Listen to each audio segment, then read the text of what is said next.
Hello student, class 7th maths का question paper है annual school exam 25-26 का। तो जिन बच्चों का एग्ज़ाम हो चुका है वो अपने आंसर चेक कर सकते हैं। जिनके अभी एग्ज़ाम नहीं हुए हैं या जो इवनिंग शिफ्ट वाले बच्चे हैं उनके लिए इंपॉर्टेंट है, अच्छी तरह से इसे प्रैक्टिस कर लेना। तो चलिए स्टार्ट करते हैं इसका सोल्यूशन। एग्ज़ाम कैसा गया कमेंट करना। तो सेक्शन ए का फर्स्ट क्वेश्चन देखेंगे, ऑब्जेक्टिव क्वेश्चन है 1st to 12th। तो चलिए स्टार्ट करते हैं। The value of -16 divide by 4 and divide by -2। तो पहले आप ब्रैकेट को सॉल्व करेंगे, देन लास्ट में -2 को सॉल्व करेंगे। तो कैसे करना था देखिए।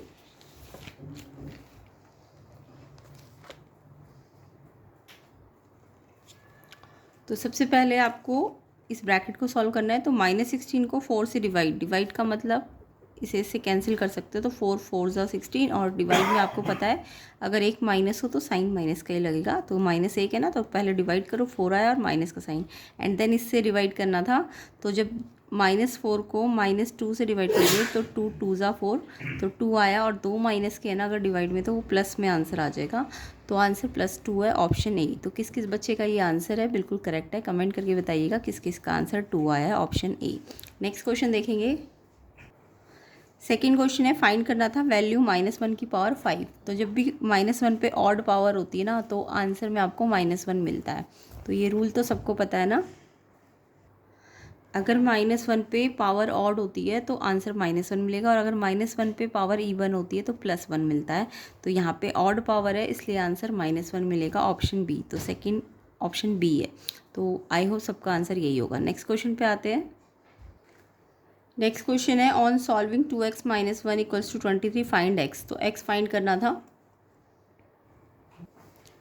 तो यहाँ पे 2x - 1 में जो -1 है इसको इस साइड भेज दो, क्योंकि नंबर के पास भेजना होता है। तो 2x वाला टर्म तो एक ही है तो इसको यहीं रखो, -1 को उधर भेजोगे तो +1 हो जाएगा, इस साइड जाएगा तो +1 हो जाएगा, एंड ये अपनी जगह पे ये एज इट इज़ रहेगा।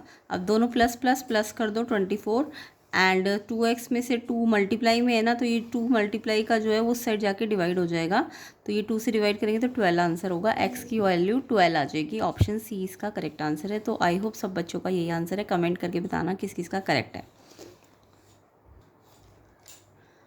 नेक्स्ट क्वेश्चन देखेंगे, fourth question. A cuboid has dash faces. एक क्यूबॉइड में कितने फेसेस होते हैं? तो क्यूबॉइड के 6 फेस होते हैं, 4 वॉल्स होती है एंड 2 रूफ एंड टॉप होता है ना, रूफ एंड फ्लोर जो कहते हैं ना, बॉटम और टॉप।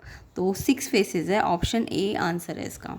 नेक्स्ट देखो, the triangle possible with this sides. कौन सा ट्राइंगल पॉसिबल है? तो आपको ट्राइंगल का रूल पता होगा, जो 2 स्मॉलेस्ट साइड होंगी उनका टोटल करके थर्ड साइड के से क्या होना चाहिए, ज़्यादा होना चाहिए, यानी 2 साइड सम ग्रेटर देन थर्ड। तो 2 साइड्स का टोटल थर्ड से ज़्यादा होना चाहिए। तो 2 साइड छोटी छोटी प्लस करके देखो और देखो वो थर्ड से ज़्यादा है कि नहीं। तो यहाँ पे फोर्थ का तो मैंने बता दिया, आंसर 6 फेसेस है। फिफ्थ में देखो आपको क्या करना है, जैसे फर्स्ट है इसमें मेरे को 3 साइड दी हुई है ट्राइंगल की, तो मेरे को 2 कोई ऐड करनी है, और 2 कौन सी वाली, जो छोटी साइड्स है, जो बड़ी है उसको तो साइड रखो, जो छोटी छोटी साइड्स है उनको प्लस करके देखो। तो प्लस करके देखोगे ना 5.8 और 4.5 को, तो 10.3 मिलेगा। और ये जो 10.3 आया है, ये सम जो आया है 2 साइड्स का, वो तीसरे से क्या आया है, ज़्यादा आया है। तो जब sum of 2 side greater than third हो तो यस ट्राइंगल पॉसिबल है। तो ए वाला ट्राइंगल पॉसिबल है। बाकी आप देखोगे ना किसी भी 2 का सम करके तो वो थर्ड से छोटा या इक्वल होगा, तो यानी वो वाले साइड्स पॉसिबल नहीं है। तो यहाँ पे अगर हम इनको देखें, जैसे कि 5 9 15 को, तो 5 और 9 को प्लस करो 14, 14 तो 15 से कम आ रहा है, तो ये पॉसिबल नहीं है। 3.2 और 4.6 को प्लस करके देखो तो ये आ रहा है आपका 7.8, ये इक्वल आ रहा है, तो ये भी पॉसिबल नहीं है। या तो ग्रेटर सम जो है ग्रेटर आना चाहिए, या फिर ग्रेटर आना चाहिए तभी पॉसिबल है। ये तो इक्वल आ गया ना, तो पॉसिबल नहीं है। 1 और 6 7 7 8 से छोटा है, तो ये भी पॉसिबल नहीं है। तो यानी कि ए वाला आंसर है आपका, ए ऑप्शन करेक्ट है। नेक्स्ट देखो 6 75% ऑफ 1 kg, 1 kg का 75%, और आप ऑप्शन में आपको ग्राम में दिया है, तो आप पहले 1 kg को ग्राम में बदल लो।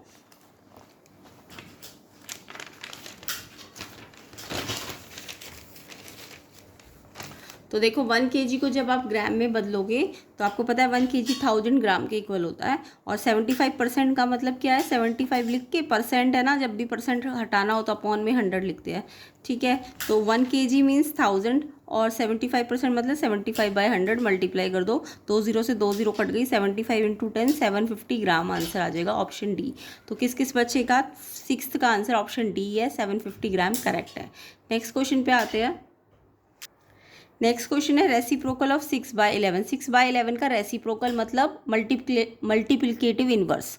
तो रेसिप्रोकल या मल्टीप्लिकेटिव इन्वर्स क्या होता है, इसको ना उल्टा कर दो। 6/11 है ना, तो आपको 11/6 करना है, और देखो माइनस का साइन भी है तो माइनस का साइन भी लगेगा, यानी -11/6।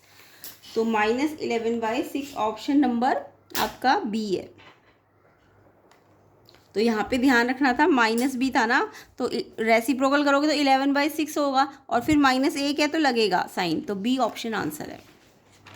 नेक्स्ट क्वेश्चन देखो, the coefficient of y² in 8 - xy²। तो 8 - xy² में आपको y² का कॉफिशिएंट बोला है, तो रेसिप्रोकल -6/11 का 11/6 और साइन माइनस का लगेगा, ऑप्शन बी आंसर है। नेक्स्ट 8 - xy² में कॉफिशिएंट ऑफ y²। तो देखो y² कॉफिशिएंट पूछा है, तो y² वाली टर्म कौन सी है, ये तो नहीं है, इसमें दो टर्म है, एक ये है और एक ये है, तो किस में y² है, इस वाली टर्म में y² है। तो अगर मैं इस वाली टर्म को देखूँ xy², तो y² का कॉफिशिएंट है, तो y² को हटाओ, जो बचेगा वो कॉफिशिएंट होगा, यानी ये वाली -xy² वाला जो टर्म है उसमें से y² को हटा दो, तो बचा क्या, -x। तो आंसर क्या है, -x, ऑप्शन सी इसका आंसर है। तो जिसका कॉफिशिएंट बोले उसको हटा दो, और जो बचेगा वो, अब आप 8 मत लिखना क्योंकि 8 अलग टर्म है, तो ये वाला टर्म में से ही कॉफिशिएंट निकाला जाएगा क्योंकि इसी टर्म के अंदर y² है। तो -x ऑप्शन सी इसका आंसर था 8th का। नेक्स्ट 9th का देखो, 0 × 10⁻²। तो जब भी किसी को 0 से मल्टीप्लाई करें ना, चाहे नंबर कितना भी बड़ा हो, 10 का स्क्वायर मतलब 100 है और उसको 0 से मल्टीप्लाई करो, तो 0 से जब भी मल्टीप्लाई या मल्टीप्लाई करते हैं तो आंसर 0 आता है, तो ऑप्शन ए आंसर है इसका। 10th देखो, 0.9 × 100 था, तो 0.9 × 100 यानी कि पहले तो 9 है, पॉइंट आप थोड़ी देर के लिए सोचो है नहीं, 9 को 100 से मल्टीप्लाई करो, 900, पहले 9 लिख दो और फिर 100 है तो 2 0 लगा दो, और फिर लास्ट में देखो 1 के बाद डेसिमल था ना, तो यानी डेसिमल यहाँ लगेगा, तो ये 90.0 का मतलब 90 आंसर आ जाएगा, ऑप्शन सी। तो ऑप्शन सी किस किस बच्चे का आंसर है, 10th का, ऑप्शन सी बिल्कुल करेक्ट है। तो यहाँ पे आंसर 8th का कॉफिशिएंट ऑफ y² का तो आपका आया था -x, सी, और 0 × 10 का स्क्वायर 0 से मल्टीप्लाई 0, ऑप्शन ए। 0.9 × 100 90 आएगा, 90 ऑप्शन सी है इसका। नेक्स्ट देखो, गिवन नेट रिप्रेजेंट। तो इसमें देखो नीचे वाला बेस तो कैसा है, स्क्वायर है, और ऊपर से ना जो ट्राइंगुलर शेप है ना, जब वो मतलब जब आप उसे ज्वाइन करोगे ना ऊपर से, तो वो ऊपर से एक पॉइंट बना देगा, यानी नीचे से तो स्क्वायर है बट ऊपर से जस्ट एक वर्टिसेस, एक सिंगल वर्टिसेस आएगा, तो इट मीन्स ये एक पिरामिड है। क्या है ये, एक पिरामिड, ऑप्शन ए इसका करेक्ट आंसर है।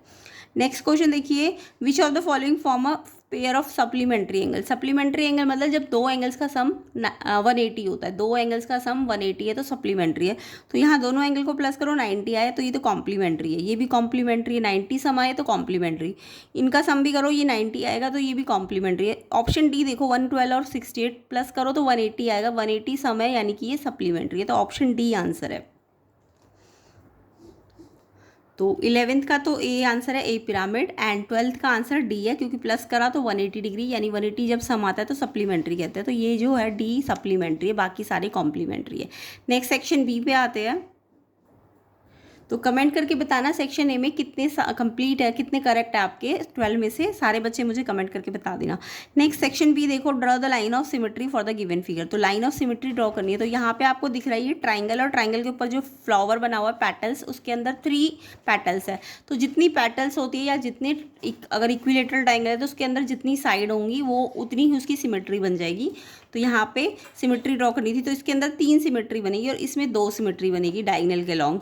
तो यहाँ पे देखो, अगर सिमेट्री ड्रॉ करोगे आप तो सिमेट्री, ये तो इक्विलेटरल ट्राइंगल है या पैटल है, तो पैटल में एक सिमेट्री यहाँ से जाएगी, फिर दूसरी यहाँ से जाएगी, तीसरी यहाँ से जाएगी, तो 3 सिमेट्री बनेगी। और इसमें सिमेट्री एक तो क्योंकि ये शेप को भी देखना पड़ेगा ना, तो अगर ये शेप नहीं होती अंदर तो 4 सिमेट्री बन जाती, बट यहाँ पे अंदर वाली शेप को भी देखना पड़ेगा। तो एक तो डायगोनल से इधर से सिमेट्री आएगी और एक इधर से सिमेट्री आएगी, तो इट मीन्स आपकी 2 सिमेट्री बनेगी इसमें। नेक्स्ट आपको बोला था -5/3 के इक्विवेलेंट फ्रैक्शंस बनाओ। तो जब भी इक्विवेलेंट फ्रैक्शन बनाते हैं ना, तो इस वाले को हम पहले 2 से मल्टीप्लाई करेंगे ऊपर नीचे। तो 5 2 जा 10, 3 2 जा 6, तो 10/6 आ जाएगा, और माइनस का साइन है तो एज इट इज़। फिर इसी नंबर को 3 से मल्टीप्लाई करो, 5 3 जा 15, 3 3 जा 9, तो -59/9। और फिर 4 से करोगे ऊपर नीचे मल्टीप्लाई, तो 20/12 आ जाएगा। यानी ऊपर 5 का टेबल चलेगा, नीचे 3 का टेबल चलेगा, तो इक्विवेलेंट फ्रैक्शंस बन जाएंगे। और अगर माइनस का साइन है तो सब में माइनस का साइन भी लगेगा। ओके, नेक्स्ट था आपका क्वेश्चन 4, 2 × 3 की पावर 4 × 2 की पावर 5, 3 और 4 की पावर 2। तो हमने क्या किया, 4 को पहले 4 था ना, तो 4 को हम क्या लिख सकते हैं, 2 × 2। अब इससे क्या होगा, सारे जो है वो 2 और 3 बेस में आ जाएंगे, है ना। अब आपको पता है एक्सपोनेंट के रूल की 2 बेस जब ऊपर ऊपर होता है मल्टीप्लाई में, तो 2 बेस को एक बार लिख के, ये जो दोनों पावर है इसके ऊपर कोई पावर नहीं, 1 पावर है, तो ये 1 पावर और ये 5 पावर, ये तो ऊपर ऊपर है, मल्टीप्लाई में है तो प्लस हो जाएंगी। लेकिन ये जो नीचे 2 की पावर, देखो इस वाले 2 पे भी 2 पावर है, इस वाले 2 पे भी 2 पावर है, यानी नीचे वाले 2 पे कितनी पावर है, 4 पावर है ना। तो ये जो 4 पावर है, ये ऊपर जब डिवाइड में है ना, तो ये ऊपर आएगी तो माइनस में हो जाती है। डिवाइड होता है तो पावर माइनस में होती है, और मल्टीप्लाई होता है तो ये दोनों पावर प्लस में हो जाएगी। तो 2 की पावर 1 और 5 तो प्लस में आएगी, बट ये जो नीचे 4 पावर है वो माइनस में आ जाएगी। तो 6 - 4 यानी 2 की पावर 2 बचेगा। सेम ऐसे 3 के लिए देखो, 3 में ऊपर तो 4 पावर है, और नीचे देखो यहाँ 1 और यहाँ 1, यानी 2 पावर है। तो 3 की पावर 4 में से नीचे वाली 2 माइनस हो जाएगी, क्योंकि डिवाइड में पावर माइनस हो जाती है। 3 की पावर 2 बचेगा, 2 की पावर 2 बचेगा, 2 की पावर 2 मतलब 2 2 जा 4, एंड 3 की पावर 2 का मतलब 3 को 3 से मल्टीप्लाई करो, तो 3 3 जा 9 आता है। 3 की पावर 2 का मतलब 3 को 3 से मल्टीप्लाई करना होता है, तो 3 3 जा 9, 4 9 जा 36 इसका आंसर है। किस किस बच्चे का ये आंसर आया 36? बिल्कुल करेक्ट है। कमेंट करके सारे बच्चे बताना हमारा ये आंसर है 36। तो यहाँ पे क्वेश्चन 3 भी कर लिया, 4 भी कर लिया। अब आगे 5th को देख लेते हैं एक बार। फोर्थ का भी ऑप्शन वाला बचा है। आपको स्टैंडर्ड फॉर्म बनानी थी 5985.3 स्टैंडर्ड फॉर्म, यानी 10 की पावर बनानी थी।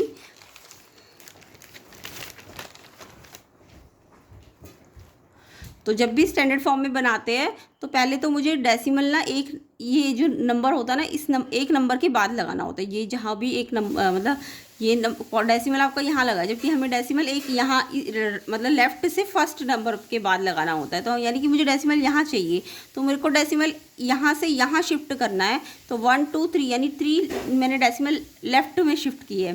तो जब भी डेसिमल्स लेफ्ट में शिफ्ट होते हैं, तो जितने लेफ्ट में शिफ्ट होंगे उतनी 10 की पावर प्लस में आ जाएगी। ठीक है, जब भी लेफ्ट डेसिमल्स को राइट से लेफ्ट पे लेके जाओगे, कहाँ लेके जाना है, इस नंबर के बाद, तो यहाँ से आपको यहाँ लेके जाना है।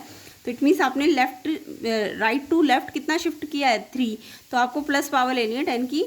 ठीक है, तो यानी कि ये 5.985 आ जाएगा 3, और 10 की पावर प्लस में आ जाएगी।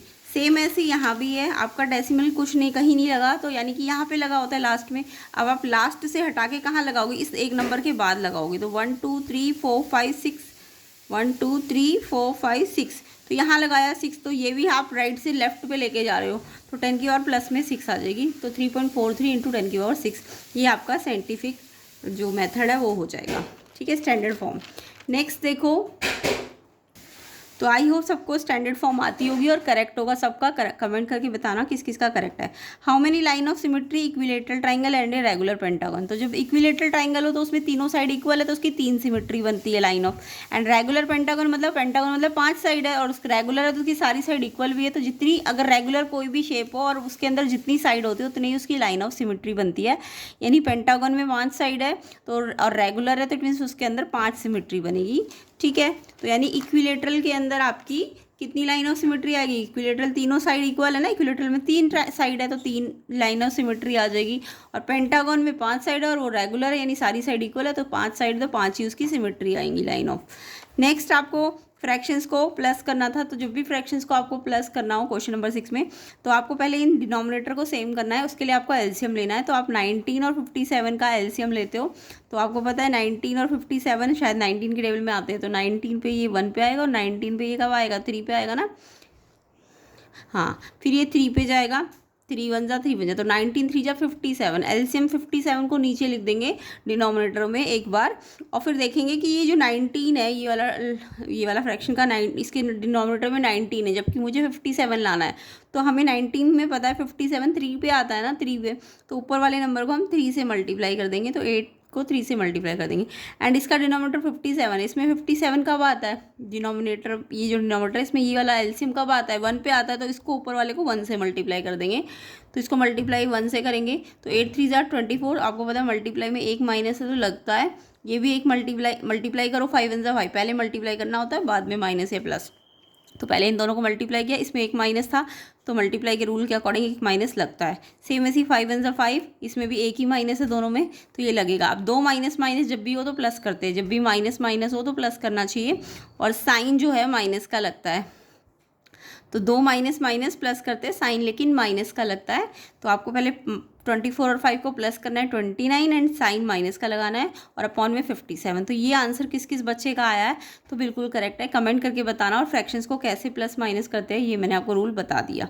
तो यहाँ पे दो साइन आपस में प्लस माइनस किए थे तो साइन एक सिंगल माइनस का लगता है। मल्टीप्लाई के रूल आप पता होने चाहिए, एक माइनस है तो माइनस लगता है ना, और ऐसे दो माइनस माइनस होते हैं तो प्लस करते साइन माइनस का लगता है। तो इस तरीके से ये क्वेश्चन था। नेक्स्ट भी फ्रैक्शन वाला था, इसमें फ्रैक्शंस को डिवाइड करना था, तो 3/13 और इसको इससे डिवाइड करना था। तो जब भी फ्रैक्शंस को डिवाइड करना हो ना, तो आप डिवाइड को ना पहले मल्टीप्लाई में चेंज करो। तो पहला फ्रैक्शन तो एज इट इज़ लिखते हैं, बट जो सेकंड वाला फ्रैक्शन होता है ना, बाद वाला फ्रैक्शन, जब भी डिवाइड को आप मल्टीप्लाई में लाते हैं तो ये जो दूसरे वाला फ्रैक्शन होता है ना, ये रेसिप्रोकल हो जाता है, यानी उल्टा हो जाएगा। 6/65 है तो इसको उल्टा कर दो, 65/6 हो जाएगा। और देखो माइनस लगा है तो माइनस तो लगाना ही पड़ेगा, रेसिप्रोकल में माइनस जैसा होता है वैसे ही लग जाता है। तो जब भी डिवाइड करना हो दो फ्रैक्शंस को, पहला fraction as it is divide को मल्टीप्लाई में बदला और सेकंड फ्रैक्शन को रेसिप्रोकल कर दिया जाता है। अब ये ऊपर नीचे कैंसिल कर दो जैसे मल्टीप्लाई में करते हैं, तो जैसे 3 और 6 ऊपर नीचे कैंसिल हो सकते हैं सेम टेबल से, 3 के टेबल में दोनों आते हैं, 3 1 जा 3 2 जा।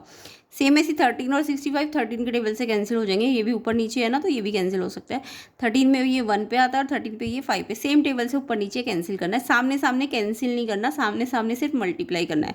अब ये ऊपर नीचे कैंसिल हो चुके हैं, अब सामने सामने मल्टीप्लाई करो, 5 1 जा 5, 1 2 जा 2, ऊपर वाले को ऊपर वाले से मल्टीप्लाई, नीचे वाले को नीचे वाले से। और साइन देखो एक ही माइनस है ना, तो मल्टीप्लाई में जब भी एक माइनस तो लग जाएगा। तो ये आंसर -5/2 किस किस बच्चे का आया कमेंट करना। तो यहाँ पे मैंने दोनों फ्रैक्शंस वाले क्वेश्चन समझा दिए, और किन किन बच्चों का ये आंसर आया है वो भी कमेंट करना, और जिनके अभी एग्जाम नहीं हुए उनको अच्छी तरह से ये समझ आ गया होगा कमेंट करना। 7th देखो, 7th में आपको ये फिगर बना के दी थी, इसका front view and top view देखना था। तो फ्रंट यानी कि अगर आप यहाँ पे इसके सामने खड़े हो जाओ तो आपको क्या दिखेगा, आपको देखो एक तो ये वाली शेप दिखेगी फ्रंट से, एक आपको ये वॉल दिखेगी नीचे वाली, एक ये ऊपर से जो हल्की सी वॉल है, ये जो जितना भी टिल्टेड है ना पैरेललोग्राम से शो हो रही है, ये आपको ऊपर मतलब ये आपको सामने से नहीं दिखेंगे, आपको सामने से सिर्फ ये रेक्टेंगल वाली शेप दिखेंगी, ये नीचे वाला रेक्टेंगल, ये ऊपर वाला एक रेक्टेंगल, तो सिर्फ ये दिखेगी आपको सामने से। तो इट मीन्स सामने से आपको ऊपर के ये दो रेक्टेंगल्स दिखेंगे, है ना, ये नीचे की वॉल, फिर ऊपर का ये छोटा सा जो रेक्टेंगल है, ये फ्रंट व्यू होगा। और टॉप व्यू यानी जब आप ऊपर खड़े होकर देखोगे तो आपको एक तो ये वाला शेप दिखेगा, एक आपको ये वॉल नहीं दिखेगी, ये तो साइड में आ रही है, ये दिखेगा, एक ये दिखेगा और एक ये दिखेगा, यानी 3 ही आपको दिखेंगे। तो ये आपका टॉप व्यू आ जाएगा। क्लियर, किस किस ने ऐसा बनाया है उनका ठीक है कमेंट करना। तो नेक्स्ट पार्ट में हम इसके सेक्शन CDE को कवर करेंगे, तो आप कमेंट करके बताना मुझे सारे बच्चे कि कितने क्वेश्चन सेक्शन A और B में आपके करेक्ट है। सेक्शन CDE अगर आप सोल्यूशन चाहते हो तो वीडियो को ज़्यादा से ज़्यादा शेयर कर देना, लाइक कर देना, तो आपको सेक्शन CDE का भी सोल्यूशन मिल जाएगा। तो वीडियो को शेयर करो, लाइक करो, चैनल में नए हो तो चैनल को सब्सक्राइब भी कर देना। तो इन सबके सोल्यूशंस आपको इसके नेक्स्ट पार्ट में मिलेंगे, लिंक डिस्क्रिप्शन में मिल जाएगा, चेक कर लेना। तो ये इसके section E case based questions है। एंड PDF का लिंक चाहते हो तो टेलीग्राम लिंक ले लेना चैनल पेज से। एग्ज़ाम कैसा गया कमेंट कर देना, जिनके एग्ज़ाम नहीं हो अच्छी तरह से प्रैक्टिस कर लेना। आई होप सबका एग्ज़ाम अच्छा गया होगा। वीडियो शेयर करना, लाइक करना, एंड चैनल में नहीं हो तो चैनल को सब्सक्राइब भी कर देना। एंड पार्ट 2 बनेगा तो उसका लिंक डिस्क्रिप्शन में होगा, प्लेलिस्ट का लिंक भी डिस्क्रिप्शन में होगा।